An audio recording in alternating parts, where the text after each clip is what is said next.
चलिए दोस्तों, बात करते हैं इस एक और नए क्वेश्चन के बारे में। इस क्वेश्चन में एग्जामिनर ने कहा इफ एक्स का स्क्वायर प्लस में 1 में एक्स का square is equal to 31/9 and x जो है बड़ा है 0 से, then what is the value of x cube plus में 1 में एक्स का क्यूब। इसकी वैल्यू को सॉल्व करना है। तो आइए चलिए सॉल्व करते हैं। देखिए, अगर एक्स की क्यूब प्लस में 1 में एक्स की क्यूब की वैल्यू निकालनी है डायरेक्ट आपको, तो आपको एक्स प्लस का 1 में एक्स की वैल्यू चाहिए, क्योंकि मैं इसका होल क्यूब करूंगा तो मेरे पास में इसकी वैल्यू आ जाएगी। अब एग्जामिनर ने यहाँ पर दे रखा है एक्स का स्क्वायर प्लस में 1 में एक्स का स्क्वायर 31/9 दे रखा है। तो मुझे एक्स प्लस का 1 में एक्स की अगर वैल्यू निकालनी है तो मुझे कुछ नहीं करना, अंडर रूट के अंदर इस वैल्यू को रख लेना 31/9 और प्लस का आप 2 कर दीजिए। तो ये x प्लस का 1/x इजकल टू में कितना हो जाएगा आपका 49 में आपका ये 9 हो जाएगा। 9 दूनी 18, 18 8 1 9 और 4। तो ये x प्लस का 1/x इजकल टू क्या आएगा, ये 49 जो होता है वो 7 इंटू में 7 का फैक्टर होता है और ये 3 इंटू में 3 का फैक्टर होता है और स्क्वायर रूट में से मेरा पेयर बाहर आता है। तो इसका मतलब इसकी वैल्यू जो होगी 7 में आपकी 3 होगी। और मुझे निकालने के लिए कहा एग्जामिनर एक्स क्यूब प्लस में 1/x की क्यूब निकालने के लिए मुझसे एग्जामिनर ने बोला है।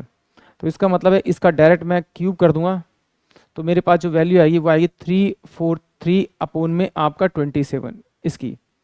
फिर क्या करते हैं, अगर यहाँ पर प्लस का निशान है तो यहाँ पे एक माइनस का लगाएंगे और इसकी पावर को इससे मल्टीप्लाई करेंगे, यानी मल्टीप्लाई करेंगे तो 3 से 3 कट जाएगा, यहाँ पे 7 लिख देंगे, अपोन में 1 हो जाएगा, इनटू में 27 से मल्टीप्लाई करूँगा, 27 से ऊपर मल्टीप्लाई करूँगा, क्योंकि ये वाली वैल्यू इस वाली वैल्यू के बराबर होनी चाहिए, हर तो मेरा बराबर होना चाहिए।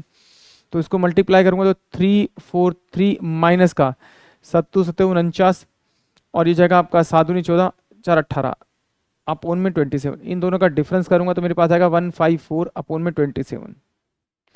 इस क्वेश्चन का करेक्ट आंसर यानी कि ऑप्शन जो बी है वो इस क्वेश्चन के लिए करेक्ट है। ये तो वो तरीका था जिससे आपको एग्जाम में क्वेश्चन सॉल्व करना है, यानी कि इसको अगर आप थोड़ा सा और ध्यान देंगे तो ये और इसके स्टेप्स कम हो जाएंगे क्वेश्चन सॉल्व करते वक्त। बट चलिए अब इसको डिटेल से समझ लेते हैं कि एक्चुअली में ये क्या किया है। देखिए, मैंने कुछ नहीं किया, ये देखिए एक्स का स्क्वायर प्लस में 1/x का स्क्वायर दे रखा है और बराबर में एग्जाम में दे रखा है 31/9 दे रखा है। मुझे क्या चाहिए, मुझे इसको सॉल्व करने के लिए x प्लस का 1/x की वैल्यू चाहिए। तो मैंने क्या किया, इसमें अपनी तरफ से 2 जोड़ दिया और 2 घटा दिया, इससे कोई फर्क नहीं पड़ेगा क्योंकि दोनों कट के आपस में 0 ही हो जाएंगे। बट यहाँ पर देखिए a का स्क्वायर प्लस b का स्क्वायर प्लस 2a भी होगा, तो x प्लस का 1/x का ये मेरे पास में होल स्क्वायर हो जाएगा, ये जो माइनस का 2 उधर जाके प्लस का हो जाएगा, इसकल टू 31/9। तो ये x प्लस का 1/x इसकल टू उधर जाएगा तो अंडर रूट में हो जाएगा और यहाँ पर क्या था, ये माइनस का +2 हो जाएगा, यानी कि 49/9 ये आ जाएगी वैल्यू, यानी x प्लस का 1/x इसकल टू में कितना हो जाएगा 7/3। ये मेरे पास में वैल्यू आ गई। अब मुझे निकालना था क्या, इसका आपका मुझे क्यूब चाहिए। तो डायरेक्ट ना करके अगर आप इस डिटेल से करना चाहते हो दोनों तरफ आप क्यूब कर दीजिए, डिटेल से करना था तो दोनों तरफ क्यूब कर दीजिए। फॉर्मूला मेरे पास क्या होता है, a का क्यूब प्लस में b का क्यूब प्लस में 3a इंटू में b और ये a प्लस का 1/b इसकल टू में क्या 343 अपोन में कितना हो जाएगा आपका ये 27।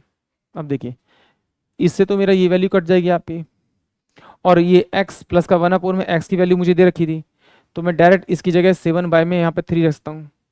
तो ये देखिए ये x का क्यूब प्लस में 1/x का क्यूब प्लस में 3 इंटू में 7/3, तो इससे ये वैल्यू कट गई, यानी कि मुझे वैल्यू चाहिए x क्यूब प्लस में 1/x का क्यूब की मुझे वैल्यू चाहिए।